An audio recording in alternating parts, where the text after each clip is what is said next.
There are nights when a woman awakens and realizes that everything she believed was built on lies. That particular night, lying in a hospital bed with harsh fluorescent light spilling through the half-open door, I overheard something I was never meant to hear. My daughter-in-law Sarah's voice, crisp and emotionless, declaring, "She's incompetent now. We need to put her in a facility. It's what's best for everyone." My eyes remained closed. I had just regained consciousness after fainting. My body felt weak, unsteady. My thoughts were scattered and confused. But those words, those terrible words, sliced through me like sharpened knives. My name is Emily Davis. I'm 63 years old. And this is a story I've kept silent about for far too long. The story of how I nearly lost everything. My life, my home, and my dignity. Everything started 2 years ago when I lost my husband, Michael. We had built a life together spanning 41 years. Our home, a beautiful property in the heart of the city, was an inheritance from my mother. She bequeathed it to me with one strict condition. I must never sell it. I must care for it, and I must keep it within the family. I have only one son, Daniel, a good man, hard-working and respectful. When Michael passed away, Daniel came to me with a proposal. "Mom, Sarah and I are moving in with you. You shouldn't be alone." I accepted gratefully. I believed it was love. I believed it was protection. The first month was wonderful. Sarah prepared meals for me. She brought me chamomile tea in the afternoons. She accompanied me to the market. I remember thinking how fortunate I was to have such a caring daughter-in-law. But there was something I failed to see, something growing quietly in the shadows. Sarah began looking at my house with different eyes. She measured the walls. She asked probing questions about the property documents. She would say things like, "Emily, this house must be worth a fortune. Do you have everything properly organized? A will? The deeds?" I smiled at her inquiries. I trusted her completely. In the drawer of my nightstand, next to my Bible, I kept my mother's rosary, an antique piece with pearls and silver that she had prayed with for 50 years. I touched it every night before sleeping. It was my connection to her, my anchor to the past. One afternoon, I opened the drawer to find it missing. I asked Sarah, "Sweetheart, have you seen my mother's rosary?" She frowned, appearing confused. "Rosary? No, Emily. Are you certain you kept it there? Perhaps you misplaced it. You've been a bit forgetful lately." That word, forgetful, it was the first seed of doubt that Sarah planted in my mind. Sometimes we place too much trust in the wrong people. Have you ever been betrayed by someone you loved? Share your story in the comments. I want to hear it. Before my world collapsed, my life had a rhythm, a structure, a stability that I didn't realize was so fragile. Every morning, I woke at 6 o'clock. I opened my bedroom windows to let in the fresh air, that Chicago air that smells of fresh bread and cherry blossoms in the spring. My house always carried the aroma of strong coffee. Michael used to prepare it every morning. Cinnamon, brown sugar, and cloves. That scent was our ritual. After he died, I continued the tradition, not from habit, but from love, because every cup of coffee was a way to keep him near. My house is spacious. 3 bedrooms, an interior patio with bougainvillea that my mother planted over 50 years ago. Hand-painted tile floors that she selected herself. There's a photograph in the living room of my mother in a blue dress, standing by the entrance gate the day she signed the deed. She looked at me that day and said, "Emily, this house is your inheritance, but it's not merely bricks and mortar. It's history. It's dignity. Care for it as I cared for it." I promised her I would. Michael and I raised Daniel in that house. I watched him take his first steps in the patio. I watched him study at the dining room table. I watched him grow into a man and get married. Sarah entered our lives 5 years ago. She was attractive and polite, with a smile that appeared genuine. She worked in a real estate office. Daniel was deeply in love. I welcomed her warmly. At their wedding, Sarah embraced me and said, "Emily, you're the mother I never had." I cried tears of joy. I believed God had given me a daughter, but now I understand. She never saw me as a mother. She saw me as an obstacle, The first months following Michael's death were difficult. I cried in solitude. I woke in the early morning hours searching for him. The house felt empty and vast. Daniel visited on weekends, but he lived with Sarah in an apartment across the city. Then one day, they arrived with suitcases. "Mom, you can't live alone," Daniel said, embracing me. "Sarah and I want to move in and take care of you." I accepted with gratitude and relief. The first weeks were beautiful. Sarah prepared my favorite meals: pot roast, baked ziti, casseroles. She asked how I had slept. She accompanied me to the market. She brought me tea in the afternoons. "Emily, you rest. I'll handle everything."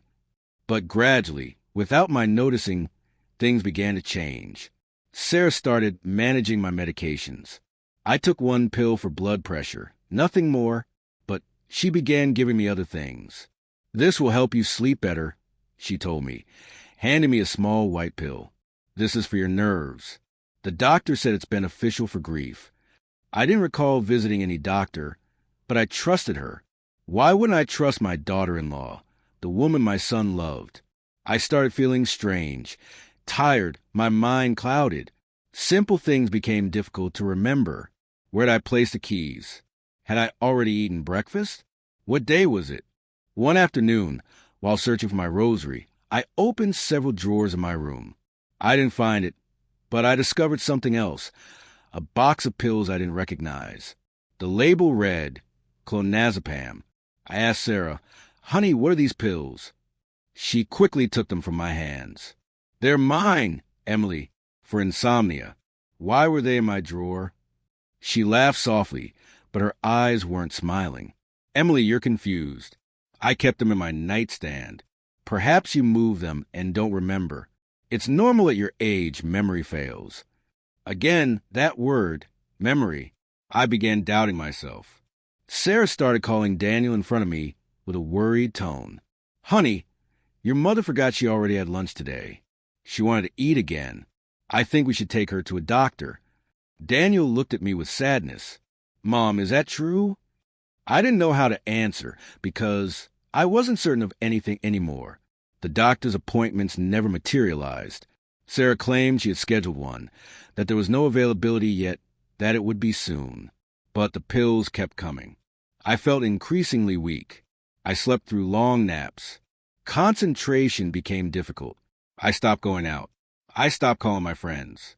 I stopped attending Mass.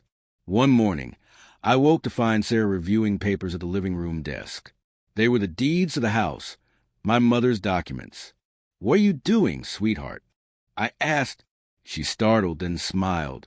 "Just organizing, Emily. You have everything in such disarray. If something happens to you, we need to know where the important documents are." Why would something happen to me? It's merely a precaution, Emily. At your age, one never knows. That night, I searched for my rosary again. I needed to pray. I needed to feel my mother close. I couldn't find it, and for the first time, genuine fear crept in. As I share this story, I wonder where you might be listening from. Write the name of your city in the comments. There's something terrifying about losing faith in your own mind. It's like walking on quicksand. Every step you take, you sink a little deeper. Eventually, you reach a point where you no longer know if your memories are real or if your mind is betraying you. I began believing Sarah. I began believing I was losing my mind. Why?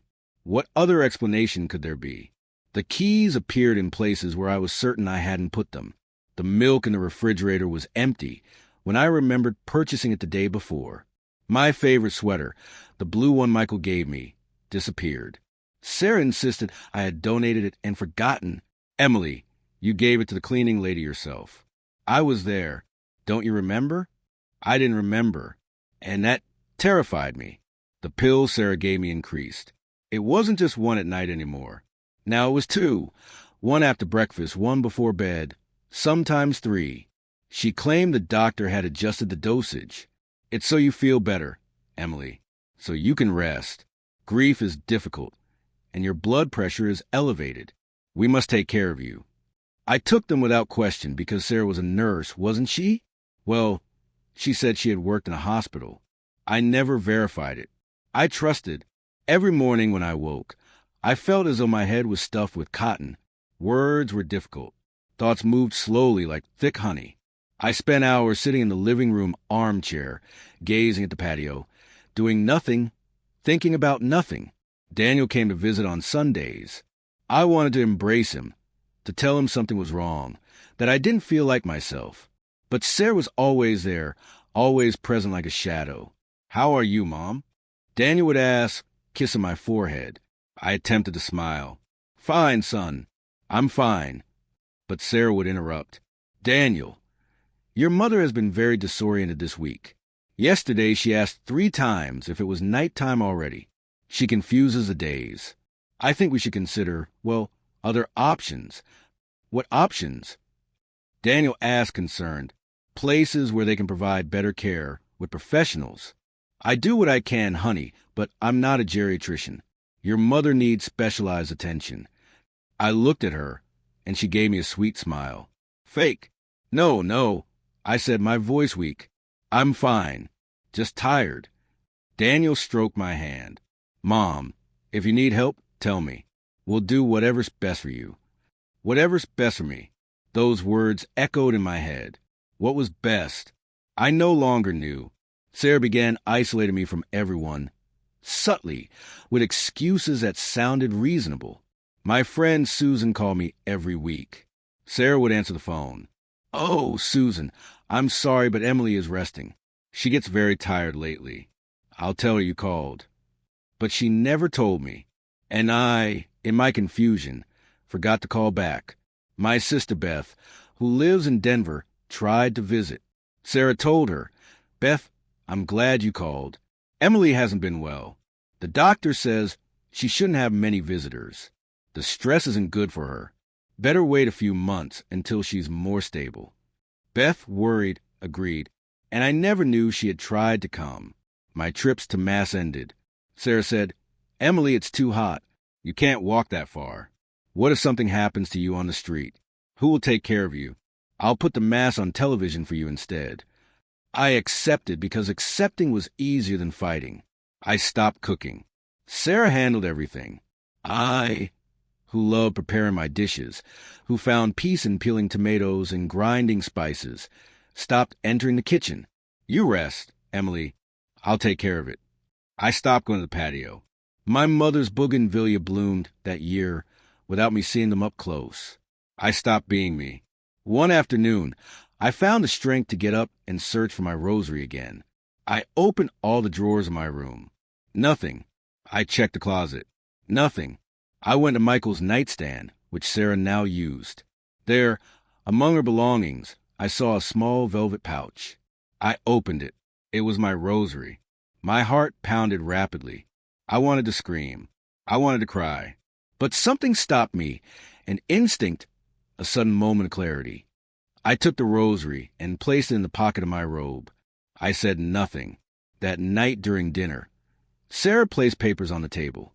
Legal documents with small print that I couldn't read well without my glasses. "Emily, we need you to sign this." "What is it?" "It's a power of attorney so Daniel and I can manage your accounts and documents, in case a time comes when you can't do it yourself. It's normal. All elderly people do this." Daniel sat beside me. He looked at the document with a serious expression. "Mom, it's just a precaution to protect you." I stared at the papers. Something inside me screamed, "Don't sign this. Don't do it." But my mind was so clouded, and they were both watching me, and Sarah was smiling, and I was so exhausted from fighting against myself. I picked up the pen.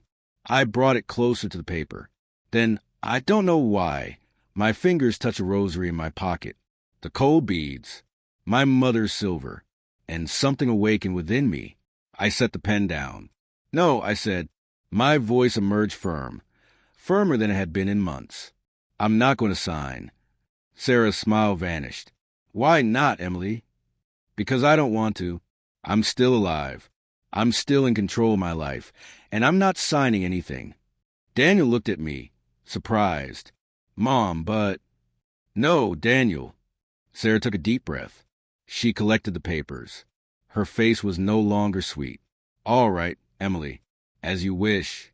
But one day you're going to need our help, and perhaps by then it will be too late. That night, I slept with a rosary beneath my pillow, and for the first time in months, I felt I wasn't alone. But I also felt something else, fear, because I knew Sarah wasn't going to give up. I still wonder if I made the right decision that night. And you, what would you have done in my place? There's something peculiar that happens when you decide to say no after months of saying yes to everything. It's as if a dormant part of you awakens, as if a small light, a very small one, ignites in the midst of darkness. That night, after refusing to sign the papers, something changed within me, or perhaps something changed in Sarah. The tension in the house became palpable, like the air before a thunderstorm. I felt it every time I entered a room where Sarah was already present. She looked at me differently. The sweetness had vanished from her voice. There were no more smiles. "Good morning, Emily," she would say each morning, but her words sounded hollow, empty. Daniel didn't seem to notice. He continued going to work, returning late, kissing my forehead, asking how I was. And I told him I was fine, because what else could I say? How you explain to your son that his wife is harming you, when even you don't fully understand what that harm entails? But I began observing, paying attention, resisting. The next morning, Sarah brought me breakfast in bed as usual. Oatmeal with honey, orange juice, and the pills. "Here you are, Emily. Take your pills before the oatmeal gets cold." I looked at them. 2 small white pills. Always the same. "What exactly are these pills?" I asked. Sarah frowned. "I've told you 1,000 times, Emily. One is for your blood pressure, the other for your nerves. The doctor prescribed them." "Which doctor?" "Dr. Salazar. Have you forgotten him already?" I didn't remember any Dr. Salazar. Before, I would have accepted that perhaps I had forgotten. Now I doubted. "I want to see the doctor myself," I said. "I want to speak with him." Sarah laughed uncomfortably. "Oh, Emily, of course you can go. But first, take your pills. You can't skip doses. It's dangerous." I held the pills in my hand. I looked at them, and something inside me said, "No, I'm not thirsty right now." I said, "I'll take them later." Sarah stood motionless, her jaw tensed. "Emily, you must take them now, with food. It's important." I said later. Sarah moved closer, her voice lowering. "Emily, don't make this difficult. Take the pills." I closed my fist. I felt the pills press against my palm. Later, I repeated. Sarah left the room without another word, but she slammed the door. I waited several minutes, then got up, went to the bathroom, and flushed the pills down the toilet. I watched them disappear with the water, and for the first time in months, I felt I had made a decision of my own. That morning, my mind began to clear. Not completely. I still felt tired and slow, but it was as though a thick fog was gradually lifting. I decided to do something I hadn't done in weeks. Leave my room, walk to my own house, and truly see it again. I went to the patio. The bougainvillea were magnificent, covered in purple flowers. I sat on the iron bench that Michael had painted green years ago. The sun felt warm. I closed my eyes and took a deep breath. Then I heard voices from the kitchen. The window was slightly open. Sarah was talking on the phone. No, she didn't sign. The old woman got stubborn. I froze. My heart began pounding. Yes, I know we need the power of attorney, but she's becoming difficult. Yesterday she practically yelled at me. I don't know what's gotten into her. She was under control, and suddenly it's like she woke up. Silence. She was listening to someone on the other end. What if we just commit her without her consent? We can claim she has dementia.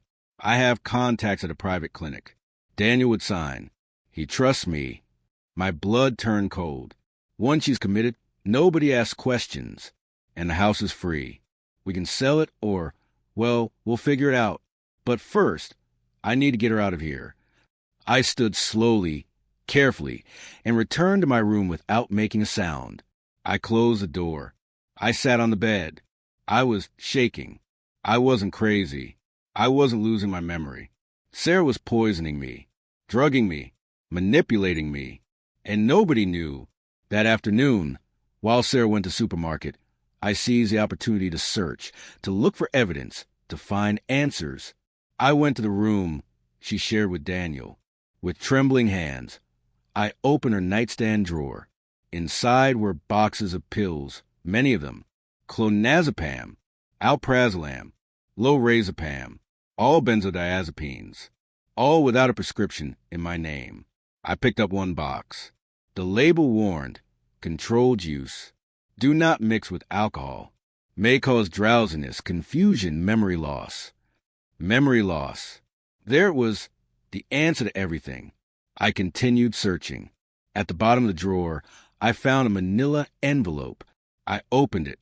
Inside were documents, copies of the deeds to my house, a recent appraisal, and something else, a draft of a sales contract.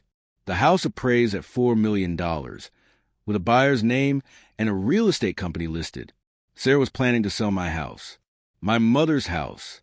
I also found my rosary hidden in a small bag. I took it out. I pressed it against my chest and cried silently. I carefully returned everything to its place. I closed the drawer. I left the room just as I heard Sarah's car parking outside. I returned to my room. I sat on the bed, the rosary clutched in my hands. Now I knew the truth. But what could I do with it? Who would I tell? Would anyone believe me? That night at dinner, Sarah stared at me intently. Did you take your pills this morning, Emily? Yes, I lied. Are you certain? Because I found you very active today, walking around. It's not good for you. You could fall. You could hurt yourself. I'm fine. Well, here are tonight's pills. She handed me 2 pills. I took them. I pretended to swallow them with water, but I concealed them under my tongue. When Sarah turned away, I spit them into a napkin. I didn't sleep well that night, not because of the pills, but because of the fear. Because now I knew Sarah was dangerous, and I was trapped in my own house with her, with my son who saw nothing, with my weakened body and my still confused mind. The next day, Sarah increased the pressure. Emily, I need you to sign these papers. We can't wait any longer.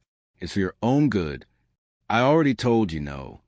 Well, then we'll have to make decisions without you. Daniel agrees.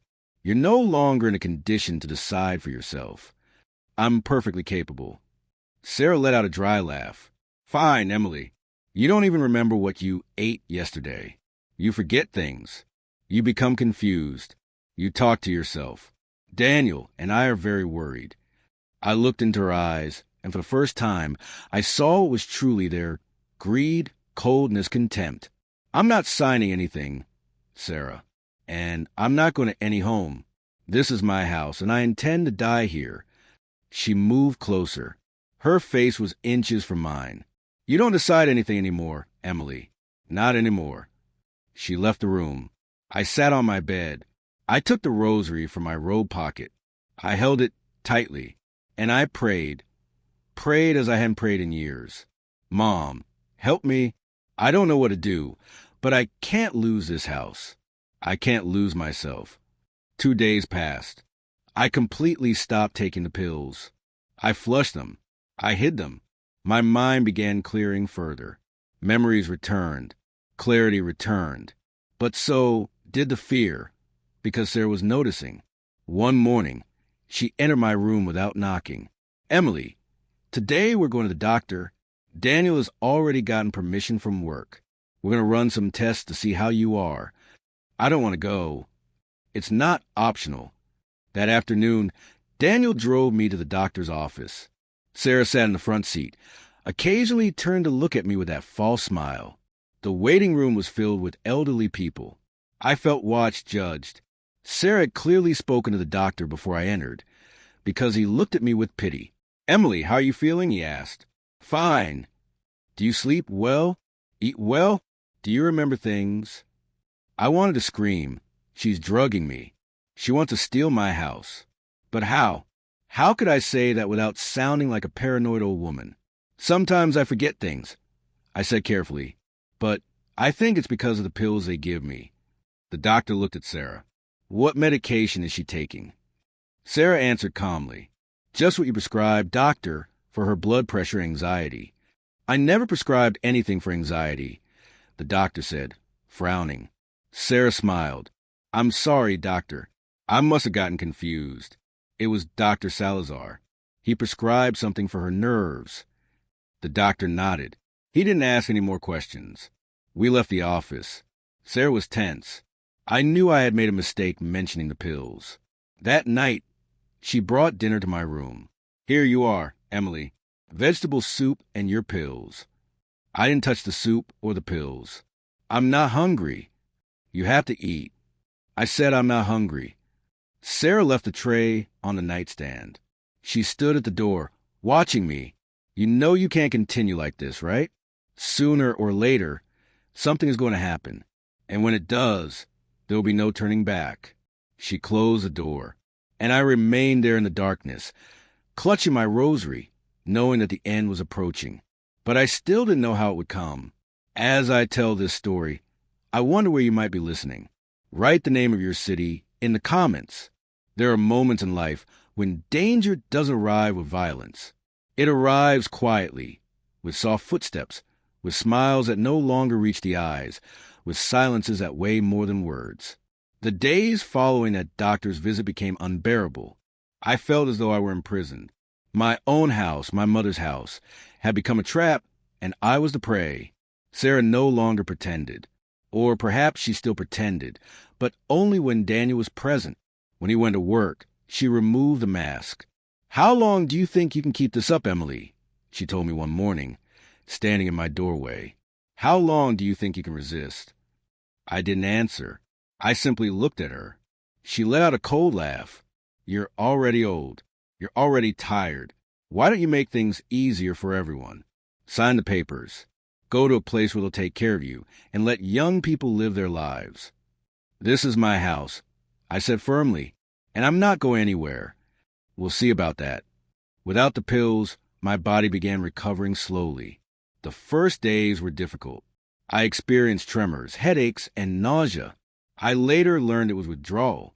Sarah had kept me drugged for months with benzodiazepines, and my body had become dependent. But gradually my mind cleared. Memories returned. The things I believed I had forgotten weren't forgotten at all. They were blackouts caused by the drugs. I hadn't given away my blue sweater. Sarah had sold it. I hadn't eaten twice on the same day. Sarah had skipped my meals and then told me I had already eaten. I wasn't losing my memory. They were stealing my life. One afternoon while Sarah was shopping, I picked up the phone. With shaking hands, I dialed my sister Beth's number in Denver. It rang 3, 4, 5 times. Hello. My sister's voice answered. Beth, it's me, Emily. Emily. Oh, it's so wonderful to hear from you. How are you? I tried to visit 2 months ago, but Sarah said you weren't well, that the doctor said no visitors. That's a lie, I said quickly before I lost my courage. Beth, I need you to listen. Sarah is. She's doing things to me. She's giving me pills I don't need.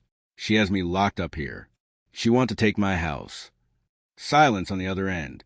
Emily, sister, are you certain? I mean, Sarah's always seemed so attentive to you. I'm certain, Beth. Please believe me. I need help.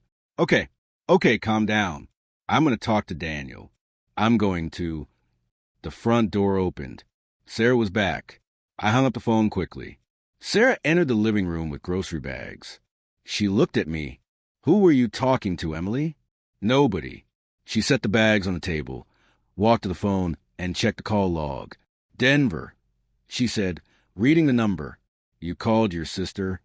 My heart was pounding so violently I thought it might burst from my chest. And what did you tell her? Sarah asked, moving closer. Nothing. Just said hello. I hope you didn't tell her any nonsense. Emily, your sister might worry unnecessarily. And you know that when people worry, they start asking questions. And questions can complicate things. That night, Sarah disconnected the landline. She claimed there were problems with the line, that she had already reported the issue. I was completely isolated. I attempted to talk to Daniel. One night when he came home from work, I followed him to his room. Son, I need to speak with you. Alone. Daniel set down his briefcase. Of course, Mom. What's wrong? I closed the door. I sat on the edge of the bed. He sat beside me. Daniel, I have to tell you something difficult, and I need you to listen carefully. I'm listening. I took a deep breath. Sarah's giving me pills I don't need. She has me drugged. That's why I've been so confused. That's why it seemed like I was losing my memory. But I stopped taking them, and my mind is clear. I found things in her room, documents about the house, a sales contract. She wants to... Mom. Daniel interrupted me, his voice soft but firm. Mom, please. What? I'm telling the truth. Mom, Sarah told me you had started having ideas. Paranoid thoughts. It's normal in older people. The doctor said it could happen. What doctor, Daniel? I've never been to a doctor who diagnosed me with anything. We went last week. Have you forgotten already? I haven't forgotten anything. That doctor didn't even examine me properly. Sarah told him things before I went in. Daniel sighed. He took my hands. Mom, I love you. You're the most important person to me. But you're ill, and you don't realize it. Sarah and I only want to take care of you. We want what's best for you. What's best for me or what's best for her. Mom, that's not fair. Sarah sacrifices everything to care for you. She's put her work, her friends, her life on hold. And you're accusing her of what? Poisoning you? Stealing from you? It sounds like... Dementia. I finished the sentence. Daniel didn't answer, but his expression said everything. He didn't believe me. He believed Sarah. I stood from the bed. I left the room without another word. That night, I cried until I fell asleep, my rosary in my hands, praying, pleading. The following days were the worst. Sarah intensified her campaign. She began expressing concern more publicly. She called Daniel at work to report my supposed episodes. Honey, your mother tried to go outside in her bathrobe. I had to stop her. I think she wanted to go somewhere, but she didn't know where. A lie. I had merely gone to the patio. Just the patio. Honey, your mother refuses to bathe. She says the water is poisoned. I'm very worried. A lie. I had bathed myself without her assistance. Honey, your mother hid money in the garden. She claims someone wants to steal it. I think she's deteriorating. A lie. I hadn't hidden anything. But Daniel believed her, because she was his wife, because she cried when telling him these things, because she sounded sincere. One afternoon, Beth called Daniel's cell phone. He handed me the phone. Mom, it's Aunt Beth. I took the phone with trembling hands. Beth! Emily, I spoke with Daniel. He told me you've been confused, that you had strange ideas. Sister, are you all right? Beth, I'm not confused. Sarah entered the living room. She stared at me. I'm fine, I said, changing my tone. Just tired. All right, sister. Take good care of yourself. I love you. I hung up. Sarah smiled. Well done, Emily. Well done. Another week passed. I stopped eating what Sarah prepared. I consumed only fruit that I peeled myself, bread from sealed packages, and tap water. I feared she might put something in my food. I lost weight. My clothes hung loosely on my frame. My bones became visible in my face. Daniel looked at me with sadness. Mom, you must eat. I do eat. No, you don't. Sarah says you throw away the food. Sarah lies. Mom, please don't start again. One night, Sarah placed papers on the table again. The power of attorney, but this time accompanied by another document. This is an authorization to commit you to a specialized clinic, she said in a cold voice. Daniel has already signed his portion. We just need your signature, Emily, or a doctor's certification that you're not competent to decide for yourself. I'm not signing. Then we'll obtain the medical certification. We already have an appointment tomorrow with a psychiatrist. He'll evaluate your mental state and determine whether you're competent or not. You can't do that. Yes, we can, and we will. I stood from the table. My chest felt constricted. Breathing was difficult. My heart was racing too fast. I'm not going to any psychiatrist, and you're not going to commit me anywhere. This is my house. My house. Sarah stood as well. You're not in control here anymore, Emily. Not anymore. Daniel tried to calm the situation. Mom, Sarah, please. But I wasn't listening anymore. My chest hurt. The room was spinning. I couldn't get enough air. Mom, are you all right? Daniel asked, approaching. I tried to answer, but the words wouldn't come. My legs gave out, and everything went black. The last thing I remember before losing consciousness was Sarah's voice saying, "Call an ambulance."